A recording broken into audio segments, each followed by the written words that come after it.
Audio Jungle.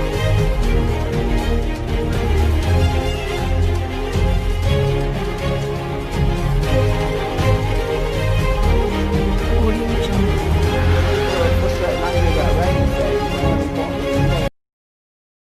जय हिंद दोस्तों, मैं हूं तारिक राय। स्वागत है आप सभी का मेरे YouTube चैनल पॉलिटिकल विजन में। दोस्तों, आज हम चर्चा करेंगे शासन और प्रशासन पर।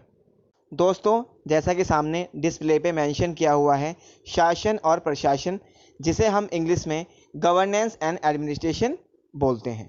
ठीक है, तो दोस्तों अब हम इन दोनों शब्दों को अलग अलग समझने का प्रयास करेंगे।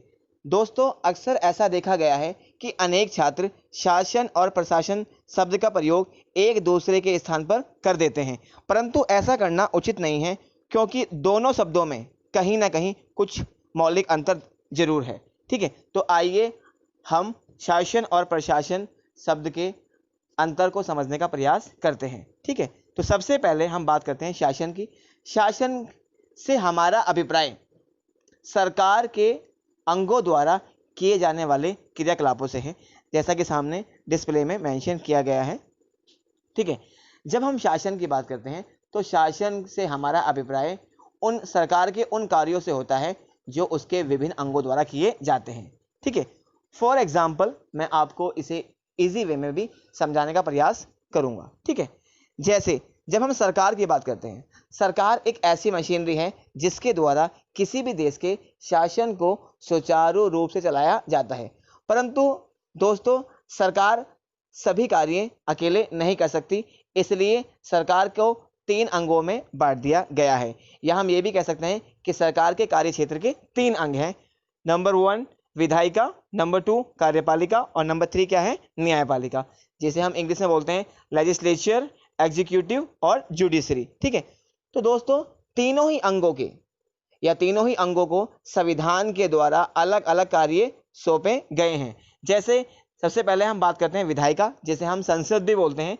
विधायिका का सबसे महत्वपूर्ण कार्य है कानूनों व नीतियों का निर्माण करना। ठीक है, इसी प्रकार जो सरकार का दूसरा महत्वपूर्ण अंग है, जिसका नाम है कार्यपालिका, जिसे हम इंग्लिश में बोलते हैं एग्जीक्यूटिव, उसका महत्वपूर्ण कार्य होता है विधायिका द्वारा बनाए गए कानूनों व नीतियों को लागू करने के लिए निर्णय लेना या आदेश जारी करना। ठीक है, इसी प्रकार से जो हमारा थर्ड अंग है जुडिशरी, जिसे हम बोलते हैं हिंदी में न्यायपालिका, इसका महत्वपूर्ण कार्य है न्याय करना, संविधान की व्याख्या करना, केंद्र व राज्यों के बीच होने वाले विवादों का समाधान करना और इसके साथ साथ विधायिका और कार्यपालिका द्वारा बनाए गए कानूनों व नीतियों की पुनर्व्याख्या करना।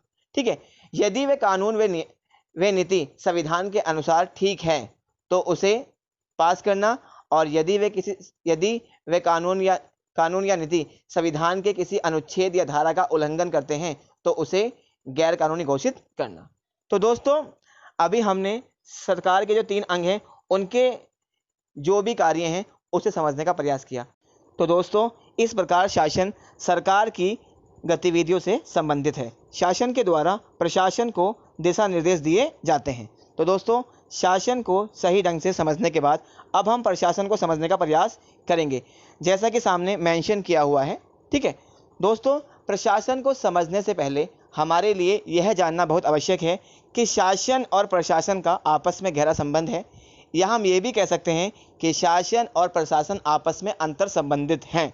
प्रशासन के बिना शासन की सफलता की कल्पना भी नहीं की जा सकती। ठीक है, तो अब हम शासन और प्रशासन के बीच के अंतर को समझने का प्रयास करेंगे। ठीक है, तो दोस्तों सबसे पहले शासन क्या है? ठीक है, जब हम शासन की बात करते हैं तो दोस्तों देश को चलाने के लिए कुछ नीतियों का निर्माण किया जाता है। यह कार्य जिन संस्थाओं के द्वारा किया जाता है उसे ही शासन कहा जाता है। अब हम प्रशासन को समझने का प्रयास करेंगे। ठीक है दोस्तों, शासन द्वारा जिन नीतियों और कानूनों का निर्माण किया गया है, उन नीतियों को सही ढंग से जनता तक जिन संस्थाओं के द्वारा पहुंचाया जाता है उसे ही प्रशासन कहा जाता है। तो दोस्तों, इस प्रकार जहां शासन सरकार की गतिविधियों से संबंधित है, उसी प्रकार प्रशासन अधिकारियों का एक ऐसा तंत्र है जो सरकार के निर्णय को जमीनी स्तर पर लागू करने का प्रयास करता है। तो दोस्तों, आज के लिए बस इतना ही। मैं उम्मीद करता हूँ मेरे द्वारा शासन और प्रशासन के बारे में आपको जो अंतर समझाने का प्रयास किया वो काफ़ी हद तक आपको समझ आया होगा।